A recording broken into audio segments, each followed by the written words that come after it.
A doutora Cecília Arraiano, eu penso que dispensa apresentações, se calhar a maior parte das pessoas que está nesta sala já ouviu falar em alguma ocasião, quanto mais não seja no programa que 4x Ciência, não é? Em que era uma presença habitual. Só umas breves notas acerca do percurso da doutora Cecília. Ela é licenciada em Biologia por Lisboa, pela Universidade de Lisboa, depois fez um doutoramento em Genética na Universidade de Geórgia, nos Estados Unidos, e depois começou um percurso que foi bastante bem sucedido na área da genética. É uma das figuras da genética microbiana em Portugal que tem, de facto, o devido reconhecimento. Em 2008 foi eleita membro da EMBO, da European Molecular Biology Organization, que é algo que é restrito apenas a algumas pessoas, esta eleição. E este ano foi eleita, escolhida também como embaixatriz portuguesa na Sociedade Americana de Microbiologia, na ASA. Portanto, a Cecília, para além de ser uma investigadora da qual toda a comunidade portuguesa se orgulha, é também uma embaixatriz, quer na Europa, quer nos Estados Unidos de Portugal. E hoje vai-nos dar mais uma das suas palestras fantásticas. Obrigada. Eu primeiro queria agradecer o amável convite para vir aqui. Eu já tive cá algumas vezes há uns anos atrás, no âmbito de convites pelos alunos, nas jornadas, que eu gosto muito e fiquei até amiga e em contacto estrito com vários alunos, que me dá muito prazer. Tenho vários alunos do meu laboratório, aliás, a minha técnica, e um que fez o doutoramento comigo e pós-doc, que se formaram não diretamente aqui, mas na Universidade Católica, quando havia o polo das Caldas da Rainha, que eles formaram de lá e continuam no meu laboratório, e tenho ótima impressão da formação que eles têm tido. Eu hoje vou tentar não vos aborrecer muito, ser o mais...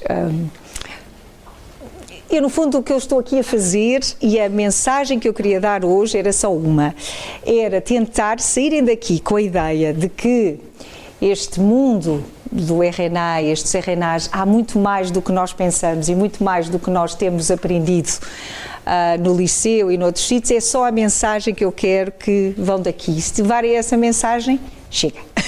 Não quero mais não. Ora bem, eu pus assim um título um bocadinho sensacionalista só para verem também que, de facto, nós temos o privilégio de viver hoje e agora, quando se estão a fazer tantas descobertas no campo do RNA. Há 50 e um bocadinho mais anos foi a descoberta da estrutura do DNA, que veio a dar o Prémio Nobel, e de facto o DNA tem influenciado imenso a nossa sociedade e a nossa maneira de estar, cada vez mais, desde esculturas, coisa a falar, até vamos ao supermercado, até diz o shampoo tem DNA, tem proteína, faz muito bem, e portanto, e DNA está na boca de tudo, tem DNA, tá. E também o DNA às vezes era um bocadinho assustador, na medida em que estava, estão-se a clonar, e está aqui que ouviram muitas vezes falar a Dolly, os ratinhos transgénicos que brilham, não é, com o raio ultravioleta, são verdes, o que é que vem isto? E uma vez até sentada assim a tentar explicar o que eu fazia, assim no meio de uns banqueiros, ele dizia, então a Cecília o que faz está a fazer monstros, não é? Construir monstros. Portanto, isto também tem assim uma ideia, uma conotação um bocadinho aterrorizante. E o que nós todos sabemos e aprendemos é que havia o tal DNA que tem estado na ribalta estes anos todos, e havia um primo assim mais pobrezinho, que só o que fazia era traduzir o que o primo rico dizia, traduzia noutras palavras, que era o RNA.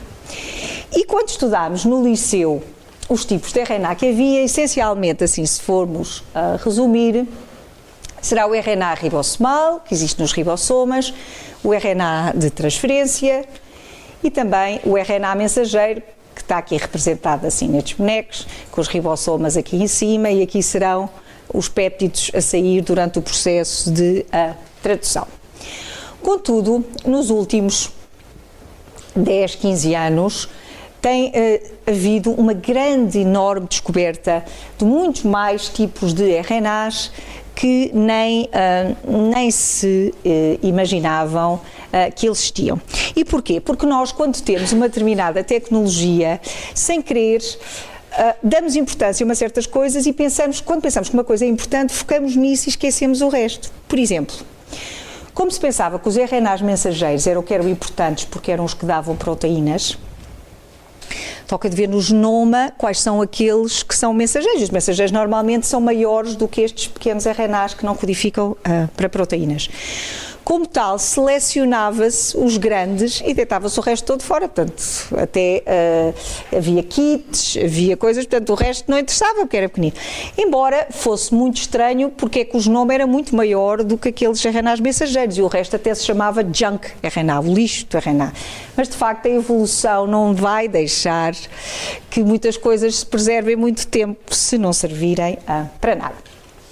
E então, em 2003, a Science, em todos os anos, aliás, a Science faz tipo os Oscars da ciência. Número 1, número 2, mas foi assim números.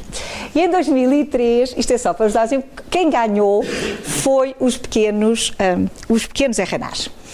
E o número 2 ficou algo relacionado com as nanotecnologias, os computadores, e para vos dar um exemplo que é assim um bocado surpreendente, o número 4 foi a sequenciação do genoma humano.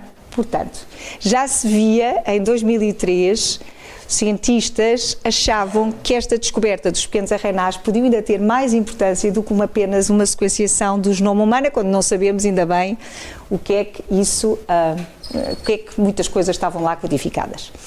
E como as mulheres sabem muito bem, os presentes bons vêm normalmente em caixinhas pequeninas, não é? Portanto, isto aqui, os pequenos RNAs também, muitos deles são mais pequeninos, mas podem fazer imensas coisas, desde atuar na transcrição, silenciar genes, replicação, afetar imensas formas de RNA e até afetar a estabilidade da proteína e da relação. E há alguns que é incrível, que eu não trago aqui um exemplo, mas que em certos organismos, como em tetramina, até conseguem chegar ao pé do DNA e arrancar, xizar bocados de DNA, que é absolutamente inacreditável.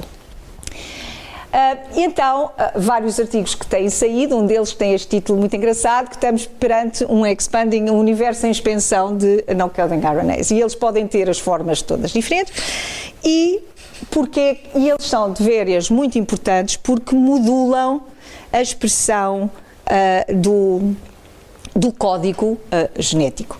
Ou seja, é como que o DNA, se pensarmos que é um papel, um mapa que um arquiteto faz e diz, olha, esta casa, hereditariamente, queremos que a outra casa seja igual. É assim, está aqui o plano, não é? Mas depois tem que haver os construtores, os engenheiros elétricos, os fiscais de obra, tudo aí, não é? E depois é como construir, há uns que fazem as proteínas, que é os tijolos e isso tudo, mas há outros que andam por lá, que são estes, que têm um papel executivo e que não fazem, e podem dizer assim de repente, olha, pois é, no plano as janelas estão assim, mas eu não vou querer, para já até nem há dinheiro, as janelas vão ser muito mais pequenas. E depois o outro diz, mas agora a eletricidade não vai ser assim. E de repente eles conseguem com que o plano que está lá, e o plano continua a ser o mesmo, mas o que foi içado, o que foi construído, torna-se muito diferente. E essas diferenças podem ser também muito moduladas pelo ambiente, e os pequenos RNAs têm um grande papel também na epigenética, que no fundo é a expressão da genética. E surgiu também com o Genomics, que no fundo era sequenciar os DNAs, com o Transcriptomics, que era os RNAs todos, mas também o RNomics, que será ver qual é a população destes RNAs que não codificam para proteínas. Então, como é que eles podem agir e porque é que são tão importantes na expressão génica? Normalmente agem por dois mecanismos. Ou agarram-se a uma determinada proteína e titulam a quantidade de proteína celular, como que agarram-se todos a ela e depois ela já não consegue fazer a função que iria fazer.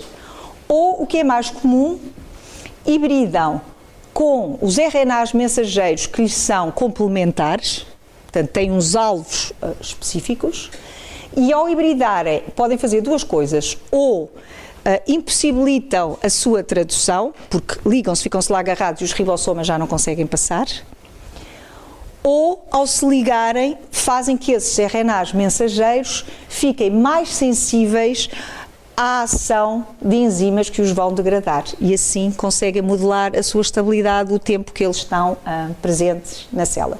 E sendo assim, funcionam como uns RNAs antissense, que já se conhecia há muitos anos, antes de descobrir estes pequenos RNAs em eucariotas, já se sabia, por exemplo, em bactérias, para a replicação de plasmídios, que havia uns RNAs antissenses que conseguiam controlar o número de cópias dos plasmídios.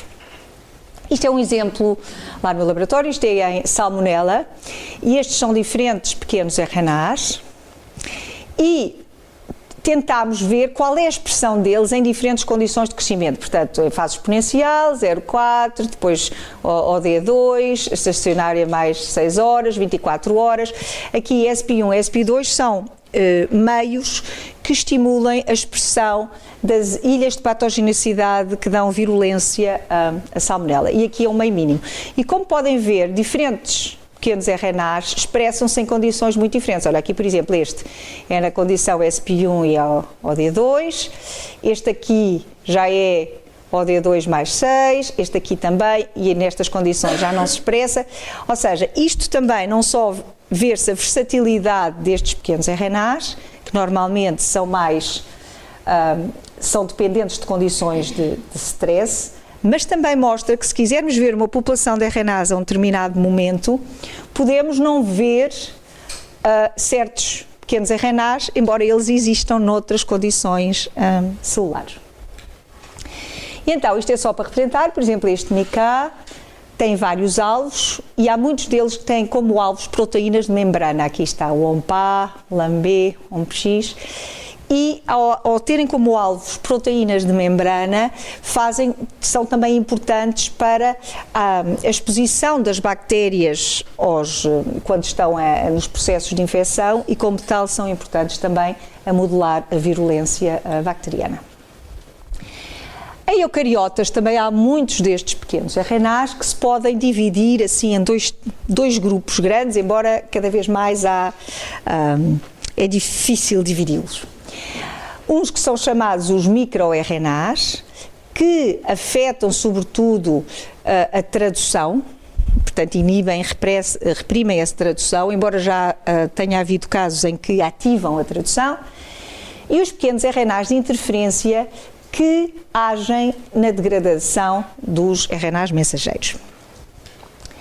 Estes microRNAs existem em imensos, quase todos os organismos eucariotas.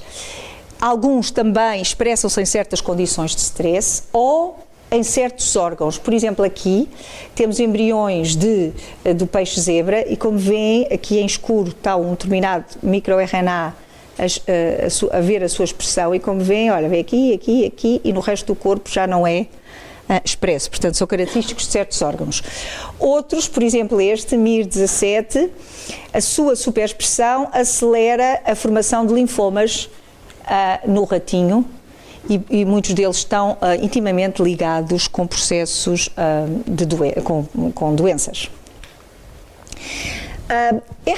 O RNA de interferência tornou-se comum, que existia naturalmente, mas tornou-se, deu o Prémio Nobel à descoberta em 2006, Craig Mello e Andrew Farr, e tornou-se como uma tecnologia com um potencial enormíssimo. Porquê? Porque é uma forma de se poder silenciar determinados genes sem mudar o genoma. E porquê que isto é tão importante? Por exemplo, nas pessoas, se uma pessoa tem uma doença porque produz uma determinada proteína, não se pode ir agora mutar as células todas da pessoa e dizer, agora vamos tirar o gene que produz essa proteína. Não se pode, não é? Portanto, isto é uma tecnologia que não só em pessoas ou todos os eucariotas se pode, ao sintetizar RNAs que são complementares daquele que nós queremos silenciar, consegue-se que um determinado gene nunca se expresse. Portanto, cada vez que ele se vai exprimir, pumba, vem outro, liga-se e faz com que aquele se degrade. E assim é uma forma indireta que nunca se produz. Aqui, só para exemplificar, nós, por exemplo, queríamos silenciar a proteína produzida por este RNA mensageiro, que está aqui em verde, está bem? Então, mandávamos sintetizar, e isto há kits, sintetizamos mesmo, mandar a companhias, e depois há kits para ajudar a fazer isto, em que um RNA grande vai ser cortado por uma enzima, neste caso chama-se dicer, em dois mais pequeninos, que normalmente têm 21 a 25 nucleótidos e têm a característica de, ao serem cortados, ficam aqui assim com uma pontinha de 2 nucleótidos, aqui e aqui, estão a ver? E este RNA em cadeia dupla pode ser injetado ou pode ser até por difundido, chegar às células que nós queremos. Há determinadas proteínas que se ligam, separam-se as duas cadeias e vai hibridar-se ao RNA alvo. Depois, isto vai acionar a ligação de determinadas proteínas, como esta aqui cor-de-rosa que se chama argonauta, e este complexo chama-se RISC, RNA Induced Silencing Complex, portanto, complexo de silenciamento induzido pelo RNA. E então, o que é que isto vai fazer? Esta aqui, a argonauta, tem aqui uma tesourinha, vai cortar estes dois ao meio, e ao cortar, o que é que faz? Este RNA mensageiro fica cortado em dois e já não pode dar a proteína que ia dar. É claro que isto acontece muitas vezes, acontece muito rapidamente, portanto este RNA mensageiro pode ser muito produzido, mas nunca vai conseguir dar a proteína porque está sempre a ser cortado e sempre a ser degradado. Já em 2004, na Nature, vinham dizer que este fenómeno pode ser uma das coisas mais importantes e que venha revolucionar, e de facto 2 anos depois deu um prémio Nobel. Então, nós temos a sorte de que no liceu aprendemos só 2 ou 3 tipos de RNA e as pessoas que agora vão para o liceu vão ter que decorar enorme e vão ter muito mais trabalho do que nós tivemos, e todos os dias surgem mais RNAs diferentes, muitos, há os pi, há os não sei o quê, quer dizer, todos os dias, e nem sabemos o que é que eles fazem, nem sabemos, portanto isto está a ser mesmo uma expansão assustadora. Outros tipos de RNAs também muito interessantes são os ribozimas, que são moléculas de RNA que podem catalisar reações como se fossem proteínas, não sendo. Por exemplo, uma delas é a chamada RNA-SP, que deu o prémio Nobel a Sidney Altman em 82, e outros são os riboswitches e termosens. Estes são muito engraçados porque é como se fosse portanto, é o RNA mensageiro, mas que a montante, portanto, na região 5' tem uma parte que não codifica proteína nenhuma. E então, faz de conta que, vamos supor, se o RNA mensageiro que dá a proteína é o meu corpo, e ele depois tem assim no início uma parte. E depois ele sente as moléculas que estão presentes, ou, no caso dos termosensores, a temperatura, não é? E então, faz de conta que ele diz assim, aqui... Estou cheio de sede, há pouca água, não é? Então ele faz assim, moléculas de água, vou beber água. Faz assim e bebe água, não é? Pronto. Quando está assim enrolado, não se vai poder produzir a proteína, porque ele está com água, está enrolado e está a beber água, não há mais bem. Depois, quando já não tem sede, já não há moléculas de água em presente, ele então...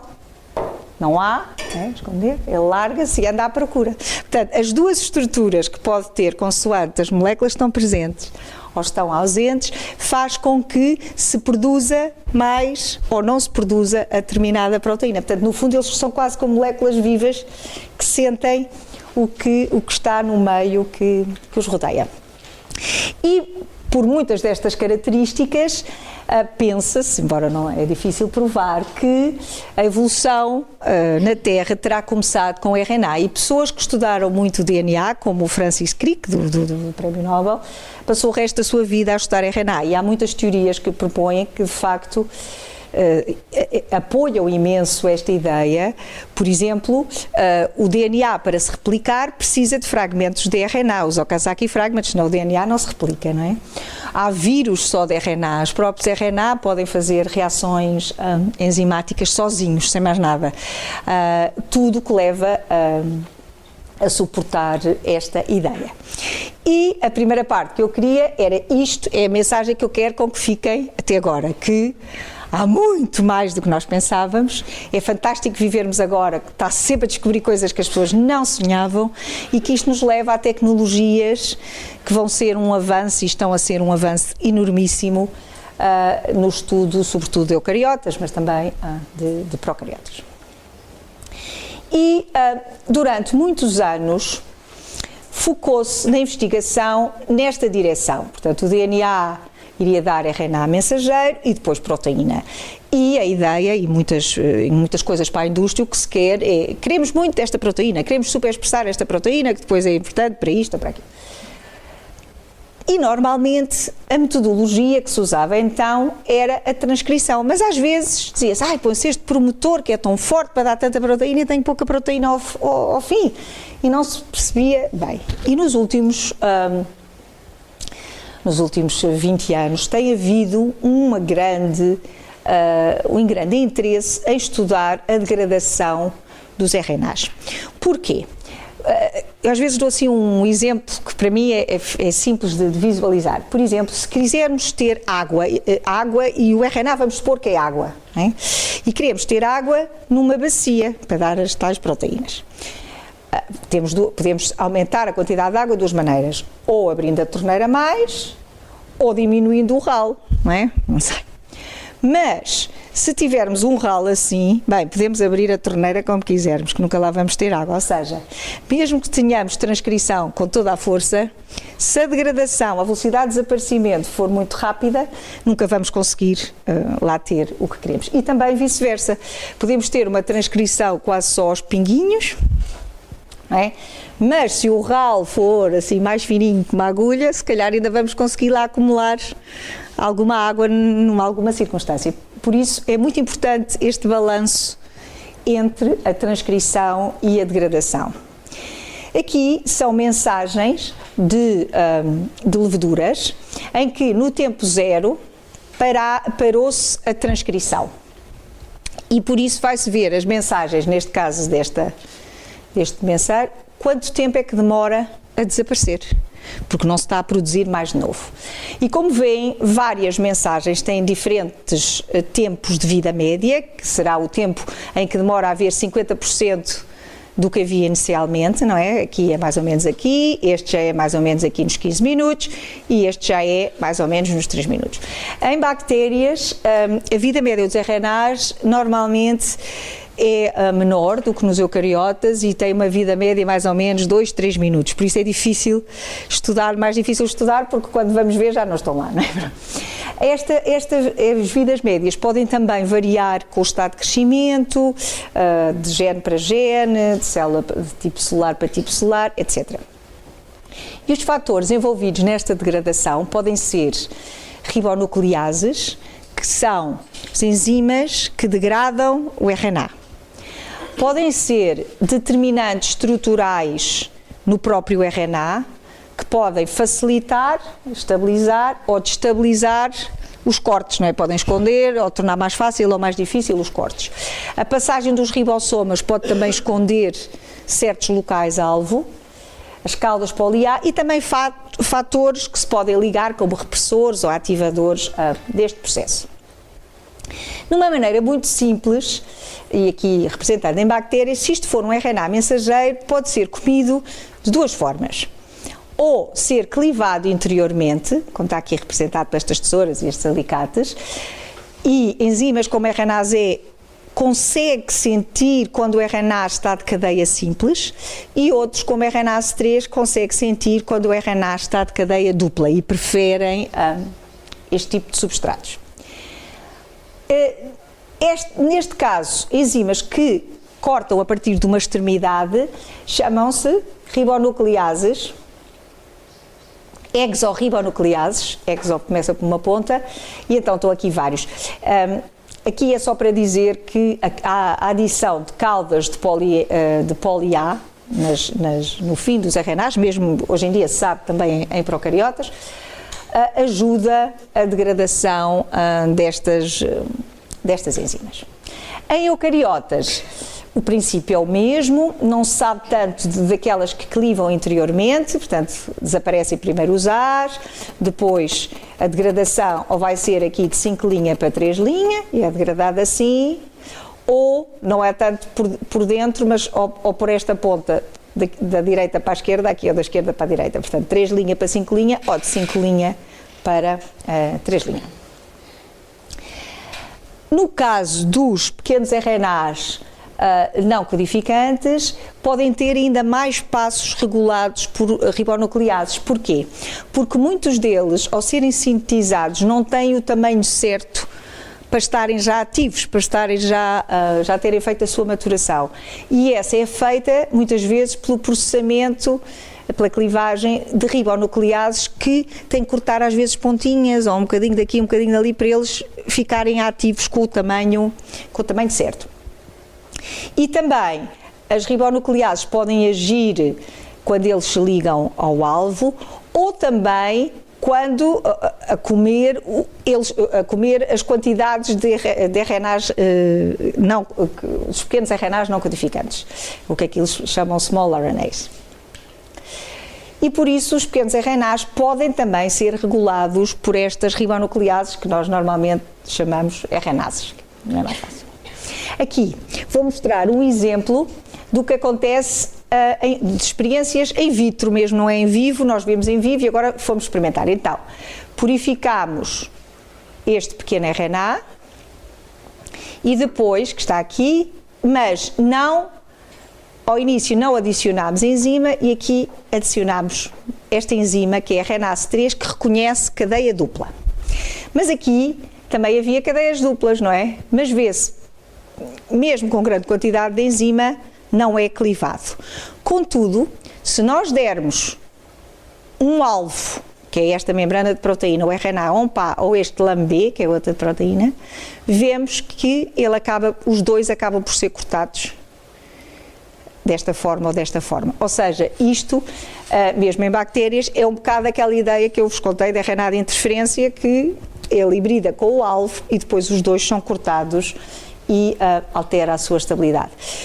Assim, os RNAs podem ser degradados diretamente por algumas nucleases, ribonucleases, ou indiretamente, quando eles se hibridam com determinados alvos e depois são cortados, e aí são cortados os RNAs juntamente com os seus alvos.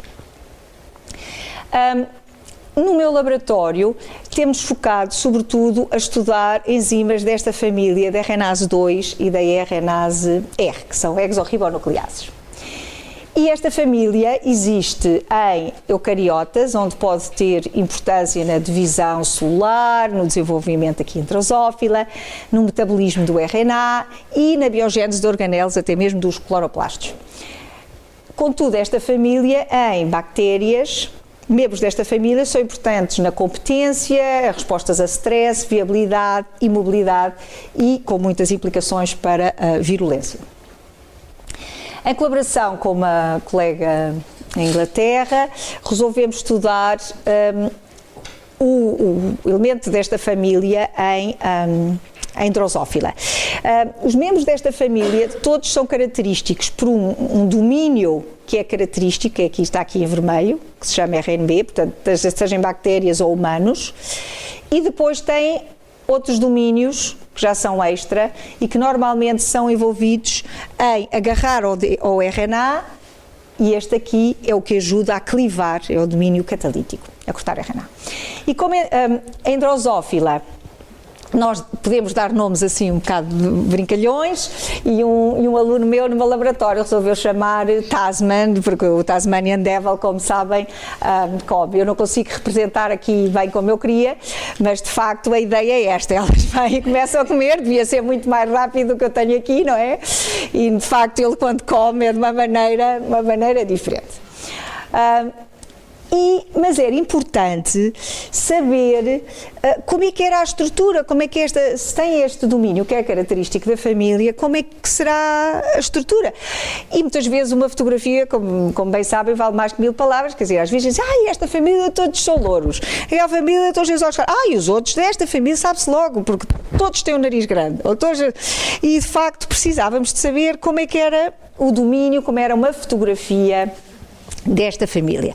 Como tal, decidimos colaborar com um grupo da Arménia Carrão lá no ITQB, em que eles são cristalógrafos, para nos tirarem a tal fotografia desta família de proteínas. E quando fomos fazer em Escherichia coli, purificámos a proteína e vimos que a estirpe selvagem, está aqui este cristalzinho que parece assim um triângulo quase fininho, não é?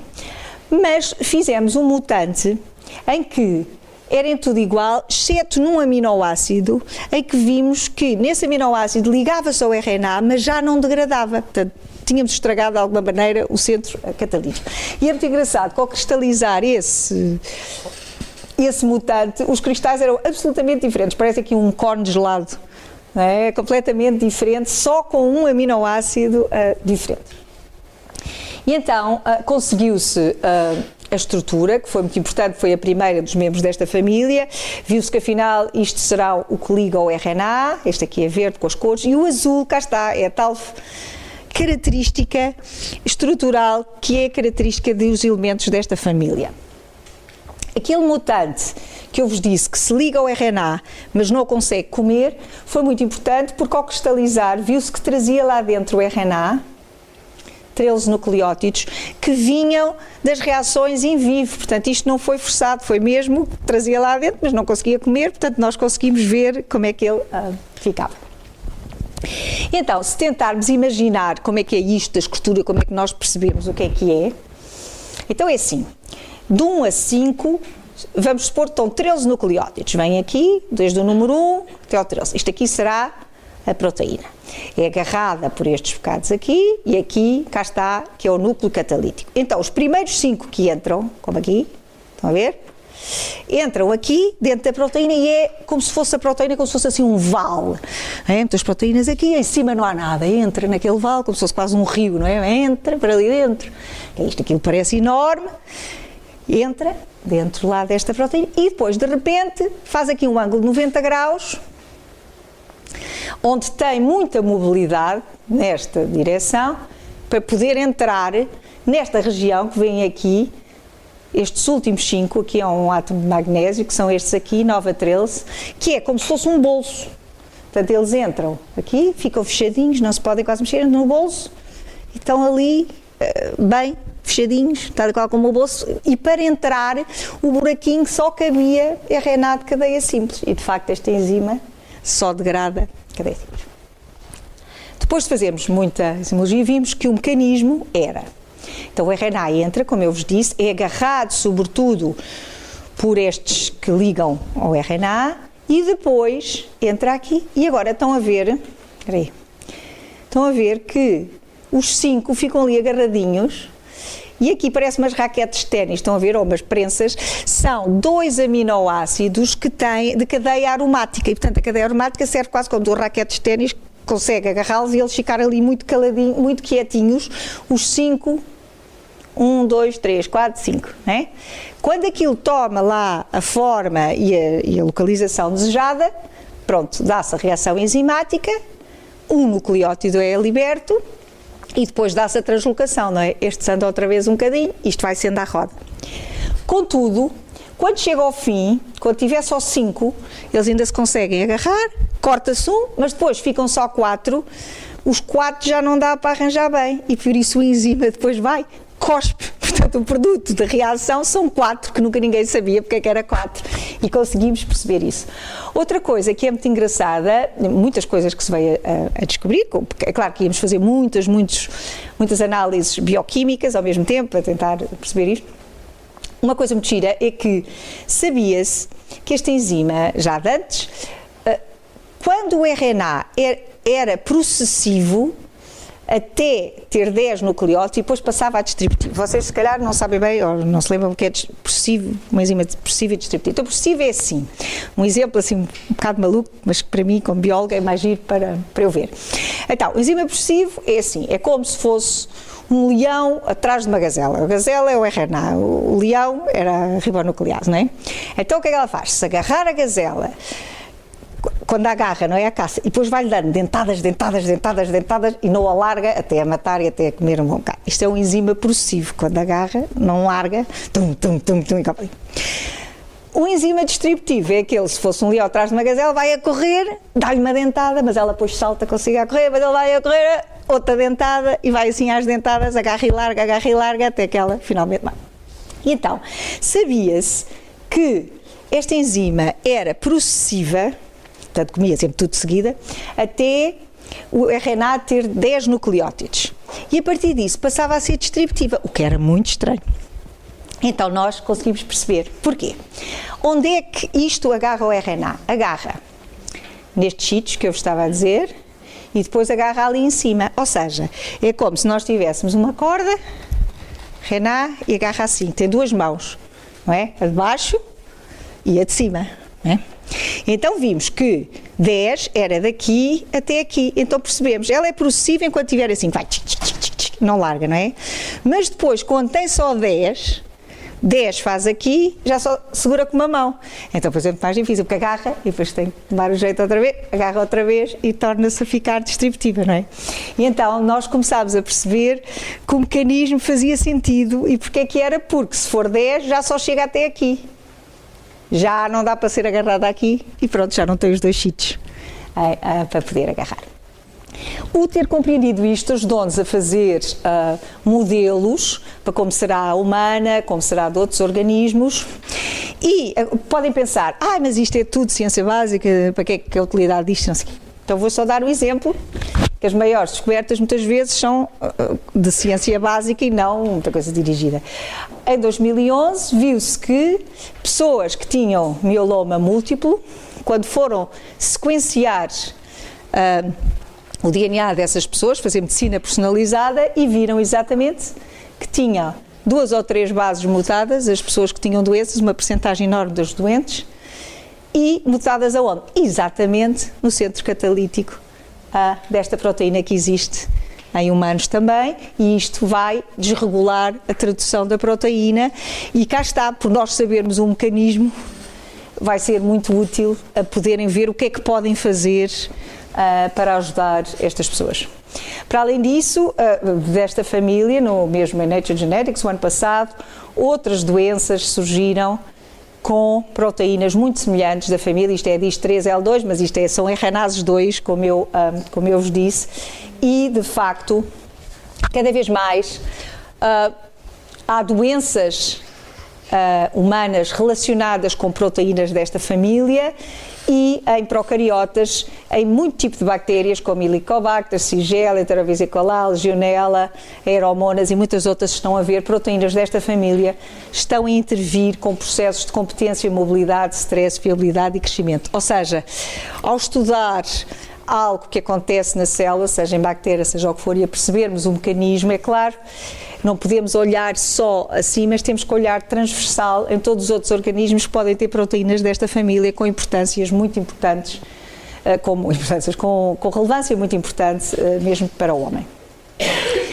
Também, ao conhecer estas proteínas, podemos optimizar e modelar a sua atividade. Isto aqui foi um exemplo de às vezes temos muitas surpresas em que criámos um superenzima. E como é que criámos um superenzima? Quando eu vos disse que havia aqueles 5 que estavam no tal bolso, não é? Muito agarradinhos, e havia a última aminoácido da proteína, que era uma glutamina, que era esta aqui. E nós sempre pensámos que essa glutamina estava lá como se fosse uma daquelas portas dos saloons, dos cowboys, não é? Que vem assim, e pensámos, estava lá, quando corta, ela ajuda a sair o que cortou, não é? Corta, ajuda a sair o que cortou. E pensámos, se mudarmos para outra forma, neste caso uma alanina, isto vai ficar, já não vai ajudar nada a sair, e aquilo vai ser uma confusão e já vai bloquear e vai funcionar muito pior.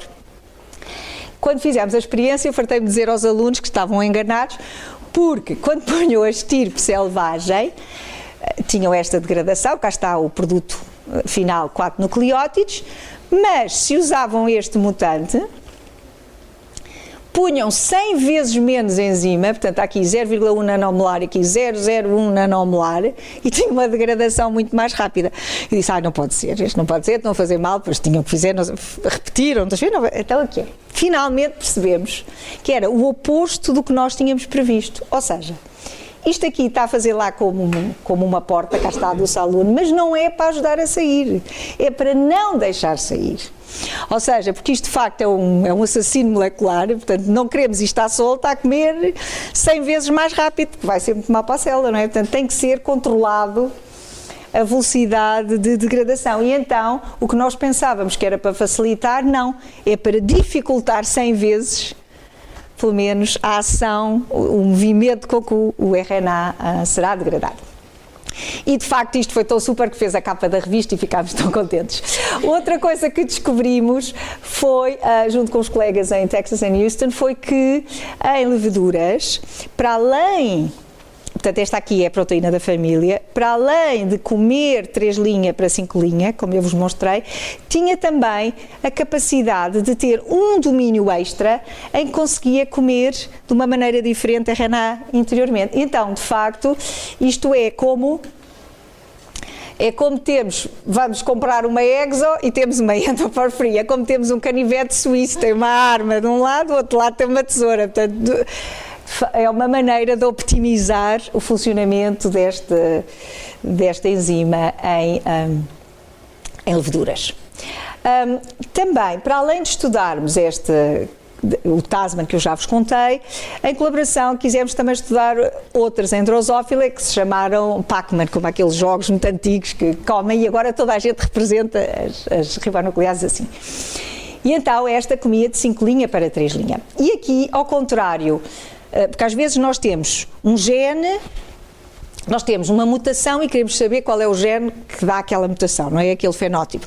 Neste caso é ao contrário, nós tínhamos um gene e não sabíamos bem mutações nele, o que é que iriam fazer em fenótipo. Então ela lá conseguiu fazer mutantes em Drosophila, na mosquinha do vinagre, e aqui será selvagem, não é? Vejam aqui esta parte das costas, dorsal, e os mutantes, vira-se que aqui, estão a ver, há aqui qualquer coisa que não está bem.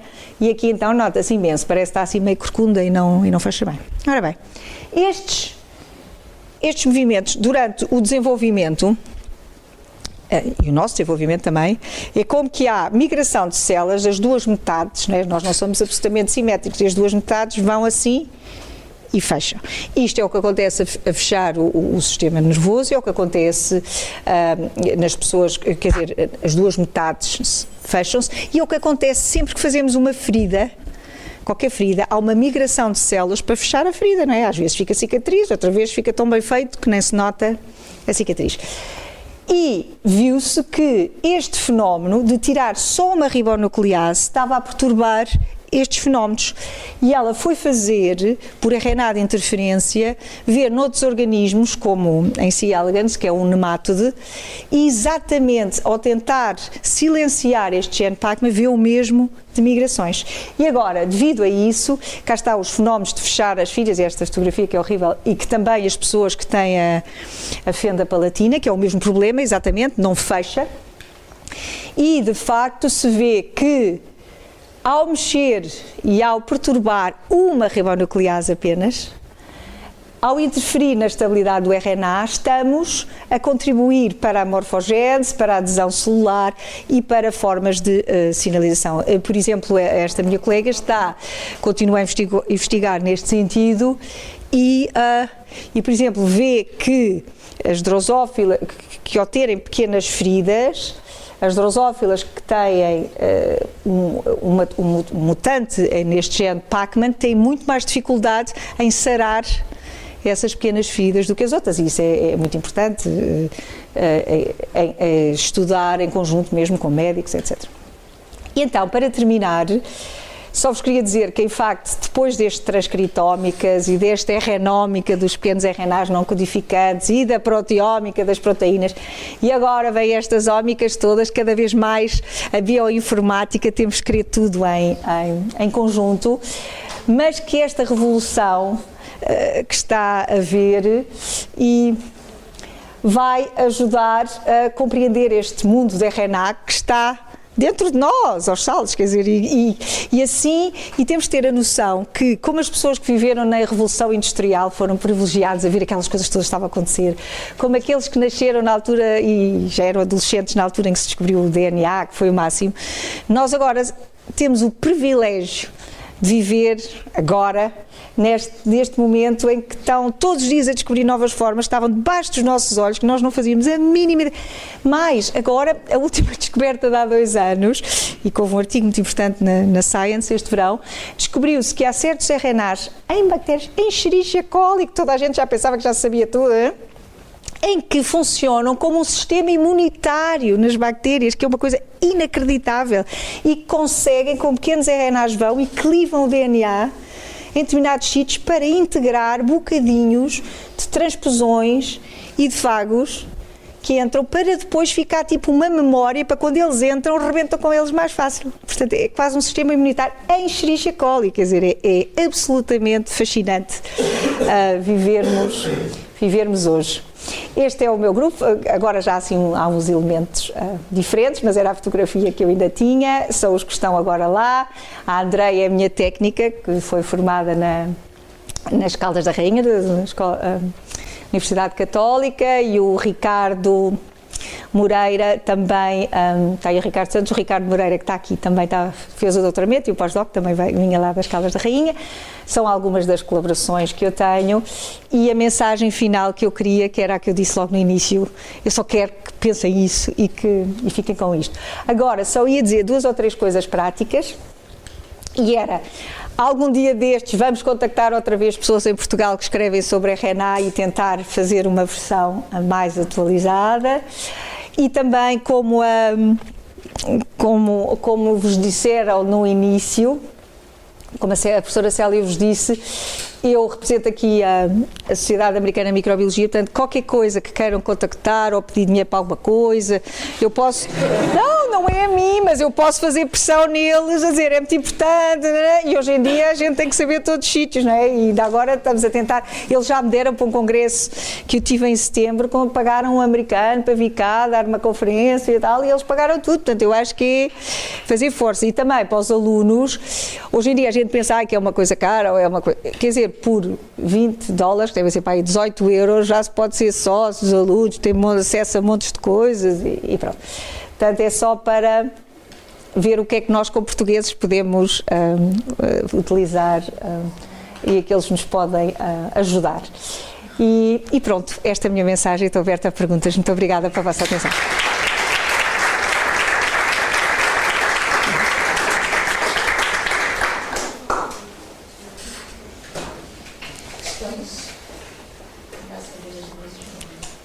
Ai, obrigada.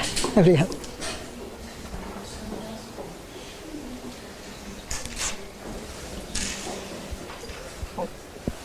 Boa tarde, muito obrigada pela fantástica apresentação, foi mesmo muito excelente.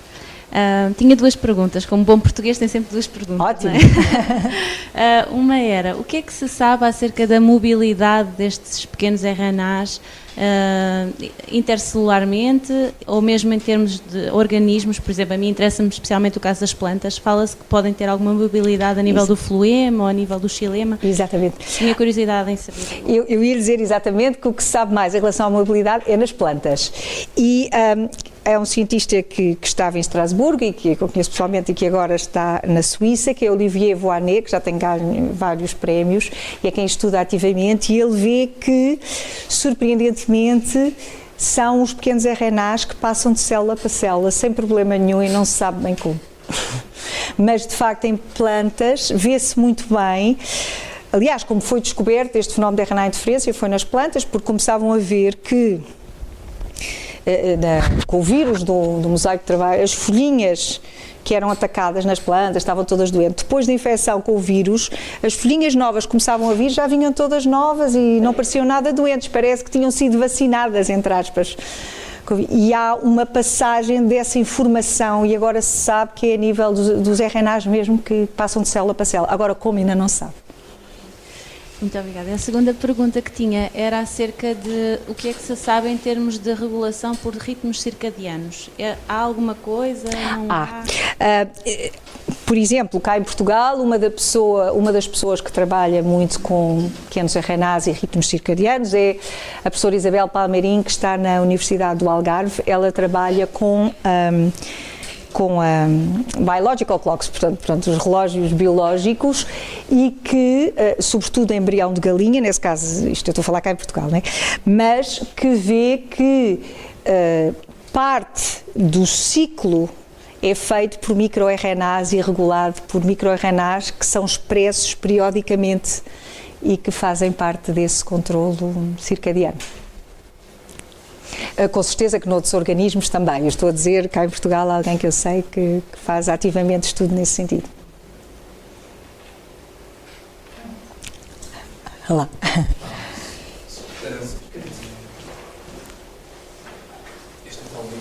A sala é pequenina, eu ouço bem. A doutora Cecília chamou a sua apresentação O Mundo Novo do RNA. O que é que destas novidades já se ensina em cursos de biologia celular ou biologia molecular? Mesmo até ao nível do liceu, se já se ensina alguma coisa? O que é que já faz parte dos manuais que dão apoio a estas disciplinas? É assim, eu tenho um filho de 16 anos e não... Pelo menos no 11º ano não vejo nada ainda, não é? A nível de certos tipos de pequenos RNAs, como o small RNAs que existem no nucleolo e que são importantes para o splicing, esses todos aprendem esse tipo. Agora, por exemplo, o que eu não vejo ainda em lado nenhum, se calhar, também não estou a ver todos os livros, mas naqueles que eu tenho olhado, ainda nenhum diz que em micro-organismos, em procariotas, têm caudas poli-A como os eucariotas, ainda não vi dizer, e já é uma coisa que se sabe há muitos anos. Agora, os microRNAs, nomeadamente em publicações médicas, já se fala muito, não é? A nível de liceu não sei, mas a nível de conhecimento universitário fala-se muito porque vê-se que coisas tão importantes como certas doenças cardíacas, doenças cancerosas, doenças que são absolutamente controladas por microRNAs e, portanto, está a ter uma divulgação e mais, até já estão a tentar fazer kits de diagnóstico para ver se as pessoas têm a expressão de certos microRNAs ou não têm, ou como é que é, até para ajudar o diagnóstico de certas doenças. Agora, a nível de liceu, eu acho que ainda estão, pelo menos... Se ou ensino superior? Pois, ensino superior eu acho, não sei, mas acho que tem que haver novas edições, microRNAs com certeza que já devem dizer alguma coisa, é impossível porque isto tem tido um impacto tão grande, e normalmente os livros têm a tendência, para nós que trabalhamos, muitos de nós trabalhamos com micróbios, têm sempre tendências, tudo o que é eucariotas vem logo mais rápido do que as bactérias, mas eu espero que se não tem já muito em breve, virá. Muito obrigado. É também por isso que precisamos de brevemente atualizar estes livros todos, não é? E com tantas pessoas de grande qualidade que temos no nosso país, que podem contribuir para rapidamente estarmos ao nível mais avançados de muita gente no estrangeiro, porque no estrangeiro estão-me sempre a pedir alunos portugueses que acham que são dos melhores na Europa, portanto temos de ter essa noção que somos muito bons.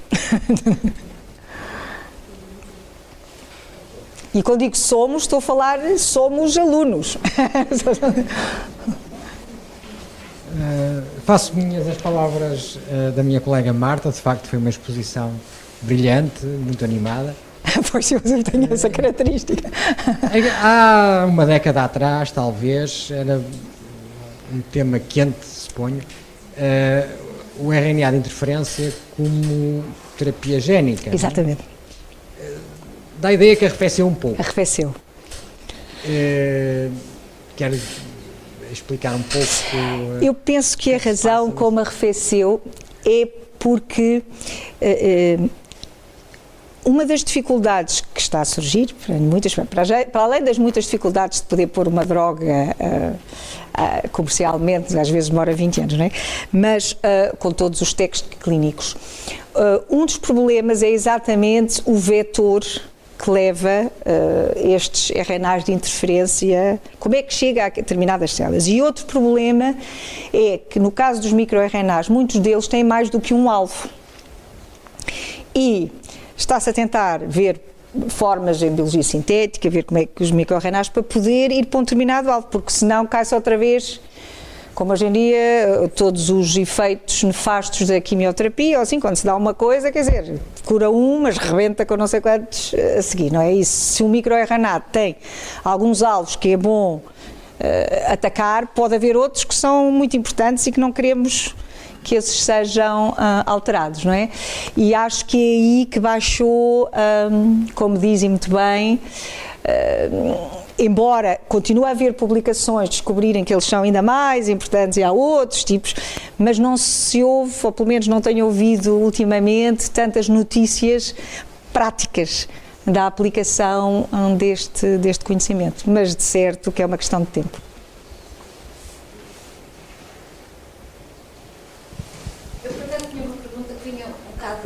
No seguimento da do João Paulo, que não tem a ver com terapia génica, porque realmente a terapia génica tem muitas dificuldades inerentes ao veicular a informação para dentro das células, mas se não há nada em perspectiva da utilização de microRNAs no combate à infecção, designadamente de bactérias e de vírus.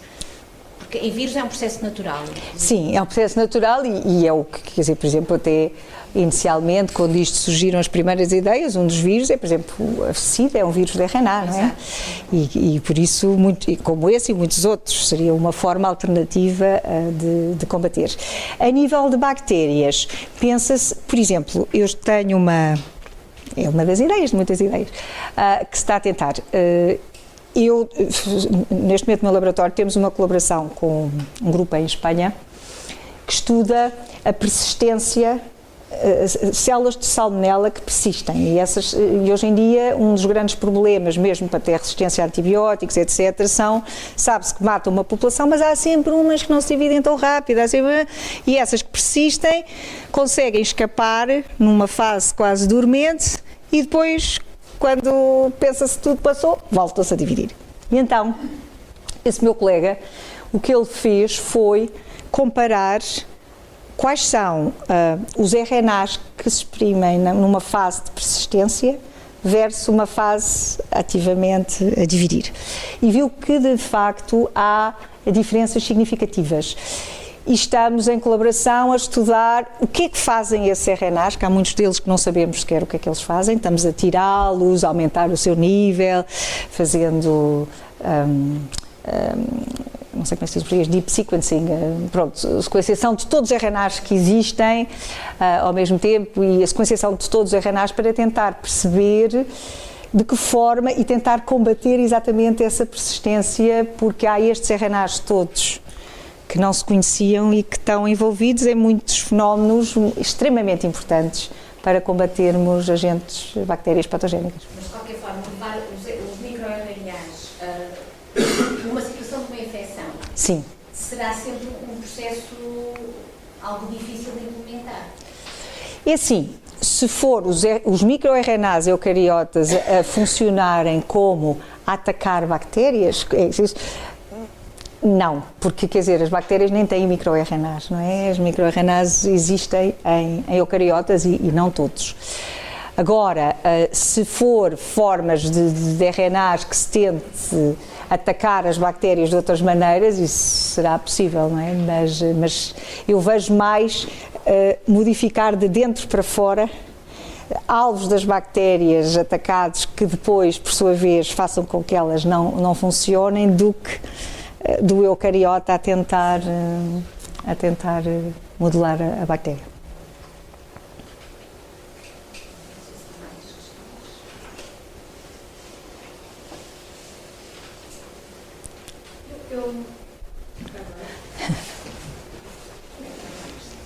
aproveitava o vazio. Para perguntar o seguinte, isto que nos apresentou aqui, em termos de diversidade, de formas, de funcionalidades, etc., que aparentemente, da maneira como apresentou, foi razoavelmente inesperado, não é? De acordo com como as coisas estavam a ser conduzidas nas descobertas sucessivas. E eu pergunto, qual vai ser a próxima grande descoberta? O que é que está para vir? Olha, não sei, isto também assusta um bocadinho, assim, não é? Isto assusta tudo um bocadinho, porque é um admirável mundo novo que está debaixo dos nossos olhos e que nós não sonhávamos. A sensação que eu fico daquilo que apresento é que ainda pode haver mais N surpresas. N. Olha, eu vou-lhe só dizer uma, quer dizer, que isto é um bocado assustador e que nem sei o que é que nós havemos de pensar, mas que foi exatamente o Olivier Voynet que disse numa conferência, sem falar em plantas, disse este verão que eu fiquei absolutamente assim pasmada e nem quero pensar muito, faz-me impressão ainda porque não sei o suficiente. Por exemplo, ele disse que analisaram que o leite tem milhares de micro-RNAs que não conheciam. O leite, nós bebemos. E que muitos desses são iguais na vaca e nos homens. E que as células mamárias fazem uma seleção de quais são aqueles que saem. Portanto, não saem todos, só saem alguns. Portanto, o leite, quer dizer, isto é absolutamente inacreditável, não é? Portanto, estamos a fazer, sabe Deus, o que é que estamos a fazer quando bebemos leite e de um leite para os outros? Quer dizer, eu nem quero pensar, é melhor não pensar, não é? E quando sabemos que 90% das bactérias que temos na nossa boca não sabemos o que são, porque não são cultiváveis, e que agora sabemos que estão ativamente a transferir material genético, transposões, fagos, não sei o quê, à grande, com coisas imunológicas umas contra as outras, e mais, agora sabe-se que elas até falam umas com as outras, com o quórum senso e está tudo à conversa, toma lá este químico, agora dá cá outro, transfere aquilo, ao mesmo tempo micro-RNAs vão pela boca e se o leite tem, sei lá, mais o que é que tem, não é? Eu até fui perguntar, que eu não dei de mamar aos meus filhos e dei-lhes leite em pó e fui perguntar, e o leite em pó também tem? Porque, quer dizer, não os queria privar de nada. Ele disse, tem, esteja descansada que o leite em pó tem lá todos. Ai, pronto, obrigada. Também tem os micro-RNAs todos, está tudo lá no pó. E pronto, portanto, isto de facto é muito assustador, o melhor é não pensar muito bem, mas quer dizer, estamos a fazer umas trocas que nós não sonhamos, nem imaginamos. E o que pensamos que é natural ou mais natural, a gente não faz a mínima ideia do que está a fazer. E pronto, ainda bem. Portanto, de facto, nisto eu também acho que o que nos faz perder medo é um bocado este conhecimento também empírico que vem, não é, das pessoas, quer dizer, a gente cada vez sabe mais e as pessoas, quer dizer, antigamente a gente olha o ar, não sabe que há aqui também ar, que temos oxigênio, é melhor irmos andando como os nossos avós, vai tudo dando certo, não é? Mas é fantástico mesmo. Eu também me lembro, a primeira vez que olhei ao microscópio para ver um bocadinho de iogurte, que a pessoa fica toda assustada, quer dizer, aquilo parece minhocas tudo aos saltos lá dentro, não é? E são os bacilos e os lactobacilos, tudo. Eu não quero comer isto, não é? Quando a pessoa olha de uma maneira diferente, é assustador. Daí que não seja a mesma coisa que andar com o cavalo. Mas ele disse que os micro-RNAs eram os mesmos da pessoa, portanto vá lá, ver leite de vaca. Fica tudo em casa. Bem, e o cavalo comia-se muita gente em França, então, não? Mas é bom irmos também empiricamente o que sabemos que faz mal e não faz mal, também já de gerações para trás, não é? Normalmente há uma... Primeiro o empírico e depois o científico. Se não há mais questões, se calhar ficamos por aqui. Mais uma vez. Muito obrigada.